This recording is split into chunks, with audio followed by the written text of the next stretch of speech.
Bismillahirrahmanirrahim. Assalamualaikum warahmatullahi wabarakatuh. Alhamdulillah, puji syukur kehadirat Allah Subhanahu wa Ta'ala. Dengan nikmat dan hidayah, kita dapat berjumpa lagi di channel ini. Salawat dan salam selalu dan tetap tercurahkan kepada junjungan kita, Nabi besar Muhammad Sallallahu Alaihi Wasallam. Allahumma sholli ala Sayyidina Muhammad wa ala ali Sayyidina Muhammad. Harapan dan doa saya, semoga saudaraku semua selalu diberikan kesehatan oleh Allah, dilapangkan rezekinya, dan diampuni segala dosa-dosanya. Amin ya rabbal alamin. Sahabat Haira yang beriman dan dirahmati Allah, mempunyai rasa cinta itu wajar saja sebagai khalifah di bumi Allah ini. Namun, jika rasa cinta itu dari wanita ditujukan pada seseorang yang sudah beristri, merupakan hal yang tidak wajar dan tidak dianjurkan dalam ajaran Islam. Karena hal tersebut secara tidak langsung akan menyakiti hati istri jika ia tahu. Beda halnya seorang laki-laki yang sudah beristri dan ingin menikahi perempuan lain hanya untuk menjaga harkat martabatnya. Tapi wanita mana yang rela suaminya berbagi cinta dengan wanita lain? Sahabat Haira yang beriman dan dirahmati Allah, seperti apa hukum Islam tentang mencintai suami orang?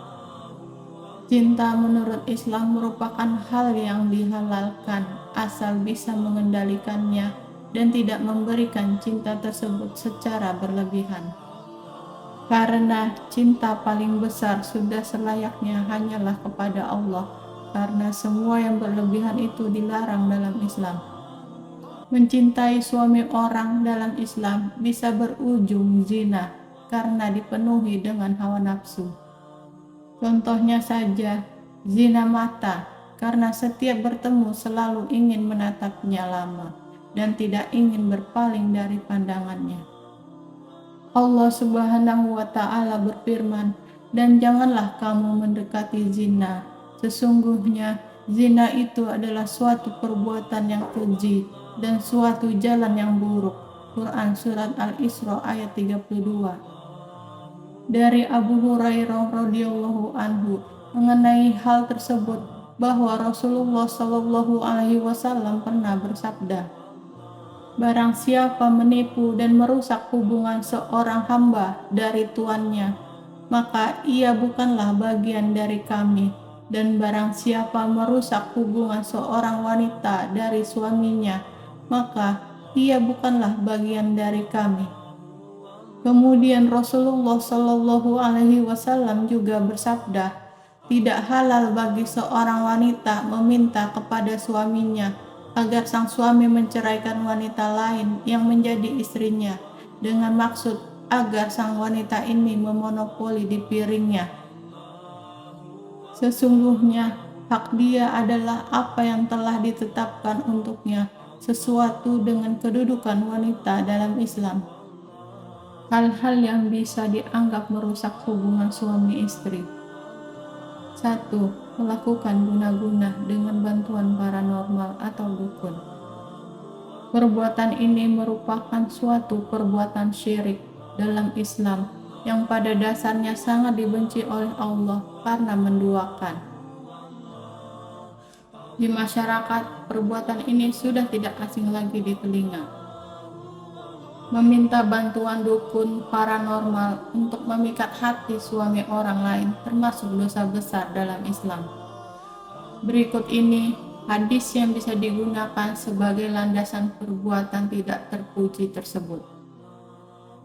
Rasulullah Shallallahu Alaihi Wasallam bersabda, "Barang siapa mendatangi peramal lalu mempercayai apa yang dikatakannya, maka salatnya tidak diterima selama 40 hari. Hadis riwayat Muslim. Ya Nabi, ada kalanya mereka meramal sesuatu dan ternyata benar.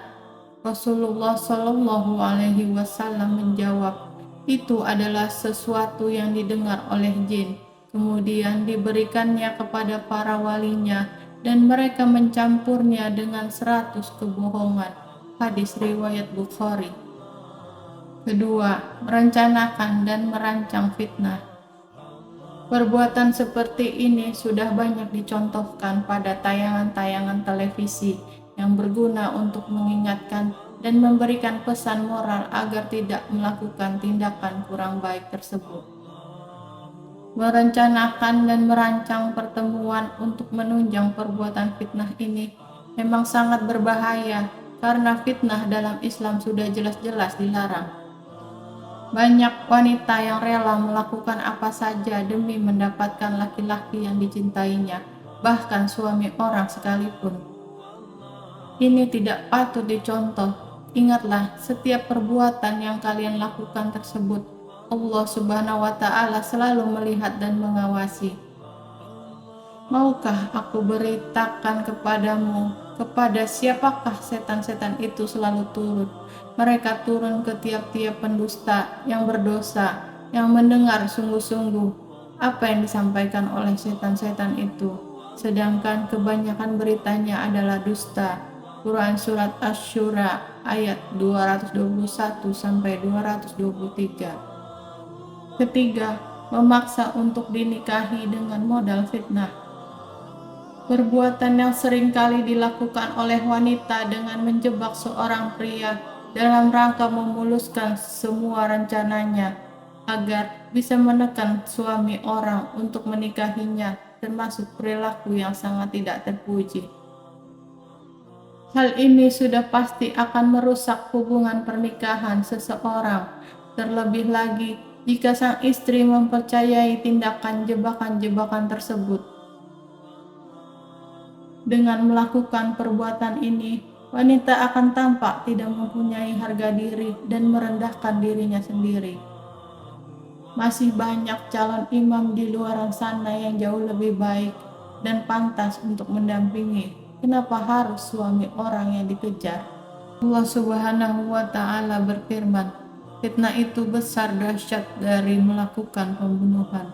Quran Surat Al-Baqarah ayat 191. Keempat, mendoakan hal-hal yang buruk. Berdoa hal-hal buruk untuk orang lain tidaklah baik. Doa yang buruk juga tidak akan dikabulkan oleh Allah Subhanahu wa Ta'ala. Sudah bisa ditebak, wanita yang mencintai suami orang lain pasti akan memanjatkan doa agar hubungan rumah tangga orang lain rusak dan bahkan berujung pada perceraian, sehingga ia akan berpeluang besar mendapatkan cinta dari suami orang tersebut. Pahami juga mengenai perceraian menurut Islam, agar Anda yang berniat merusak hubungan rumah tangga orang lain bisa mengurungkan niat tidak baik tersebut.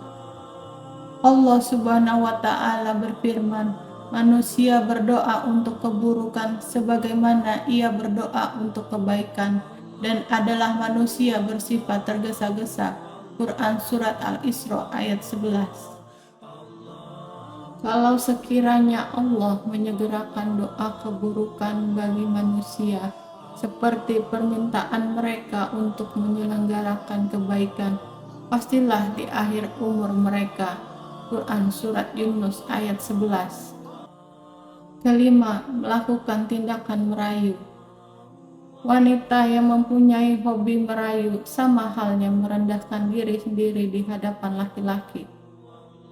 Kesannya juga murahan dan tidak mencerminkan wanita yang solehah, yang selalu menjaga setiap perilaku yang ia lakukan, terlebih lagi pada lawan jenis yang bukan mahramnya. Sudah menjadi kewajiban seorang wanita yang menjaga tindakan ataupun perilakunya agar tidak termasuk pada golongan wanita yang tidak baik. Keenam, memancing komunikasi berlebihan dengan suami orang. Zaman sekarang ini sangat dimudahkan dengan adanya kemajuan teknologi.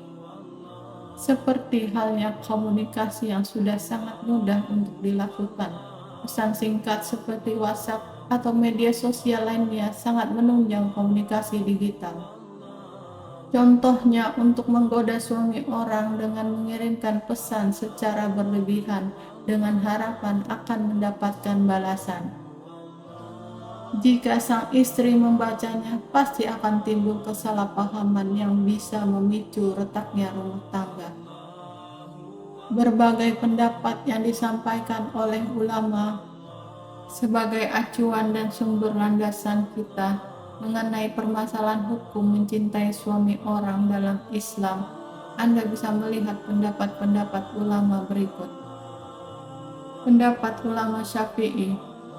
Pendapat dari ulama Syafi'i bahwa seorang wanita yang mengganggu bahkan memang secara sengaja merayu suami orang, selanjutnya merusak rumah tangga pria tersebut, maka diperbolehkan terhadapnya untuk meminta dinikahi apabila pria tersebut sudah berstatus cerai dengan istrinya. Namun, perilaku ini bisa dikategorikan dalam tindakan fasik dan juga maksiat. Wanita seperti ini akan menanggung dosa yang sangat buruk dan wajib dipertanggungjawabkan di hadapan Allah. Pendapat ulama Hanafi pada dasarnya sama juga dengan pendapat ulama Syafi'i, bahwasanya wanita boleh minta dinikahi oleh lelaki beristri setelah laki-laki tersebut resmi berpisah dengan istrinya. Namun perlu disadari dan dipahami mengenai perbuatan tersebut akan ada balasan dan hukuman yang setimpal dari Allah Subhanahu wa Ta'ala, serta wajib dipertanggungjawabkan di akhirat kelak. Karena perbuatan tersebut tergolong hina dan perbuatan itu adalah seburuk-buruknya dari perbuatan buruk lainnya. Pendapat ulama Maliki. Pendapat dari ulama Maliki justru berbeda dari kedua ulama di Syafi'i ataupun Hanafi. Menurut beliau, apabila ada seorang wanita yang dengan sengaja melakukan tindakan seperti itu, kemudian ia minta untuk dinikahi oleh lelaki yang statusnya sudah bercerai tersebut, maka dikatakan haram pernikahannya. Hal ini disertai dengan alasan yang masuk akal, karena adanya tindakan yang tidak mengambil jalan tidak baik dengan merusak hubungan rumah tangga orang lain. Sahabat Hairah yang beriman dan dirahmati Allah, kita dapat diambil kesimpulan bahwa mengenai hukum mencintai suami orang lain dalam Islam yang sudah dijelaskan secara detail dan dikemas dengan baik. Harapannya bisa membantu memudahkan Anda dalam mempelajari serta memahaminya lebih dalam lagi, sehingga layak dijadikan sebagai sumber referensi. Demikian yang bisa saya bagikan, semoga bermanfaat untuk kita semua. Amin ya rabbal alamin. Wassalamualaikum warahmatullahi wabarakatuh.